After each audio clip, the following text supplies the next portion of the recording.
We knew the renewal had happened because they briefed it to People magazine in America. Initially, there was this view, certainly taken by the Beckhams, that hang on, they're being quite classy here. They're not going to release any pictures. They're not going to actually like rub anyone's noses in it. They've renewed their wedding vows, and that's it. The photos of the vow renewal land. We just see this like barrage of photos on their Instagrams. I mean, the Beckhams aren't there. It was like, whoa, nobody expected this. In fact, the Beckhams described it themselves as an onslaught. Because Brooklyn has basically just, in so many words, said, you are no longer a part of my marriage or my life. That was the moment the silence became strategy. Brooklyn didn't just miss a dinner or skip a message, he erased his family from his public identity. The vow renewal was his statement of separation, broadcast in curated photographs. For someone raised inside the most media-aware household in Britain, that omission was deliberate. It wasn't about resentment, it was about authorship. Brooklyn spent his life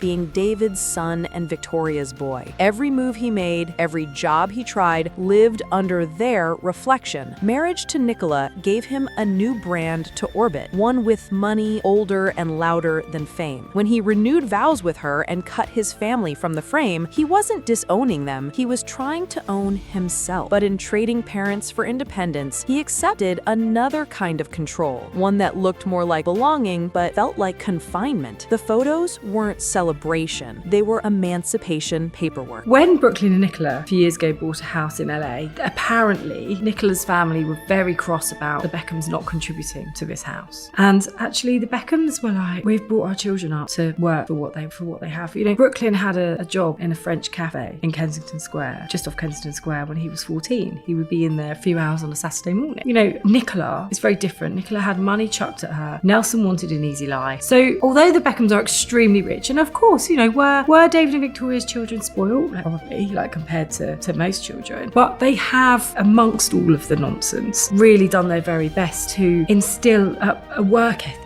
And that work ethic seems to have kind of changed for Brooklyn since he's been with Nicola. And of course, you know, those who know the Beckhams do very much blame Nicola for that. Money drew the fault line. The Beckhams world was built on sweat, football fields, and fashion showrooms. The Peltz world ran on inheritance. When Brooklyn entered that universe, the rules shifted. The Beckhams saw pride in teaching independence. The Peltzes saw neglect for not writing checks. That clash wasn't about cash. It was about ideology. Brooklyn wanted to prove he could belong in both worlds, but wealth comes with gravity. The Peltz orbit was stronger. They offered luxury without labor, acceptance without expectation. Slowly, the Beckhams' lessons about earning and patience began to sound like judgments. To feel worthy in his new family, Brooklyn needed to distance himself from the one that measured success by effort. The feud about money masked something deeper, identity fatigue. For the first time, he could define success without being his father's son. The cost was isolation. He didn't trade parents for status. He traded pressure for validation. So Brooklyn moved to America. He spent lockdown with Nicola. And that's when things really changed between them. So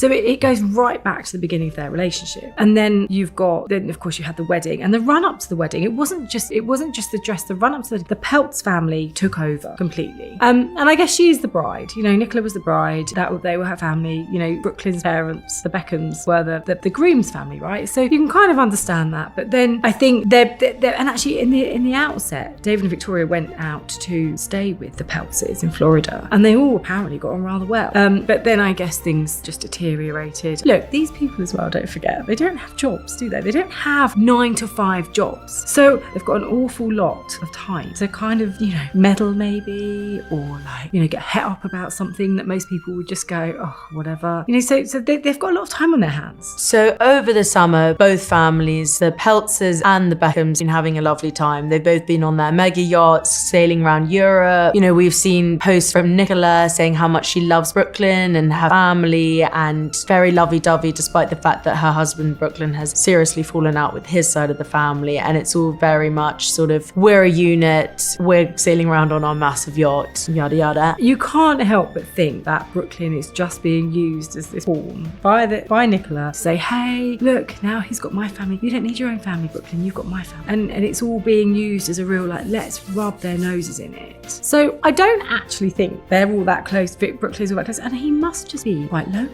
So, he's out there on his own with this massive family. They've got loads of money and live very differently to how he lived with his own parents. Distance makes new loyalties possible. When the world shut down, Brooklyn's did too, except for one house. Months of isolation blurred love with dependence. The Peltz family became his new normal. Unlimited access, constant affirmation, no scrutiny. That's how quiet influence works. It doesn't order you to choose, it makes the choice feel natural. The Beckhams saw control, the Peltzens saw devotion. Both were right. By the time lockdown ended, Brooklyn had lived longer as Nicola's partner than as David's son. The emotional language had changed. Affection now meant public posts, not private calls. Reassurance came from attention, not advice. The yachts symbolized the final split, two dynasties floating on parallel waters, each pretending not to notice the other. And at the center, a son convinced he'd finally found peace, while his parents saw him disappear. Isolation didn't just separate him, it rewired who he answered to. David and Victoria would get on a plane and go and get him. Like, they believe that he's being brainwashed by Nicola. He's being referred to, amongst the clan, the Beckham clan, as the hostage, because they think that she is holding him hostage, and that, she is controlling him to the point where he can no longer make his own decisions. And this isn't the Brooklyn they know. The Brooklyn they know is the Brooklyn that adored his grandmothers and who loved his little sister, who loved his little brothers, who loved his mum and dad, and loved being part of this big family. He loved his cousins, he loved his auntie, he loved his aunties, and all of a sudden that he doesn't anymore. Like, that's what they just cannot get their head around, and the only answer they can come to is that it's Nicola. The word hostage says everything about how the Beckhams process loss. They see possession, not persuasion.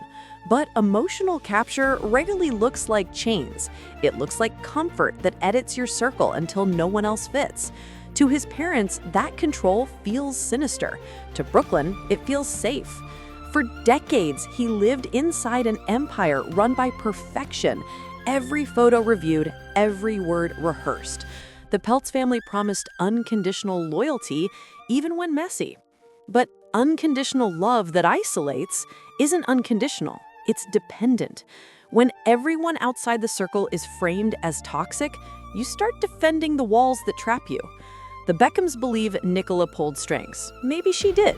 Or maybe Brooklyn simply didn't know how to be loved without direction. The irony, his rebellion against control turned into submission under new management. He didn't escape influence, he just changed captors. Brooklyn Beckham's break from his family isn't a mystery of bad blood, it's a collision of worlds. One built on work, the other on wealth. One values legacy, the other autonomy. His silence isn't rebellion, it's identity construction. When every childhood moment was public, privacy becomes the ultimate protest. But cutting ties doesn't free you from your past, it only erases the people who remember it. David and Victoria see betrayal. Brooklyn sees peace. Both are right. To find himself, he had to lose the only people who knew who he was.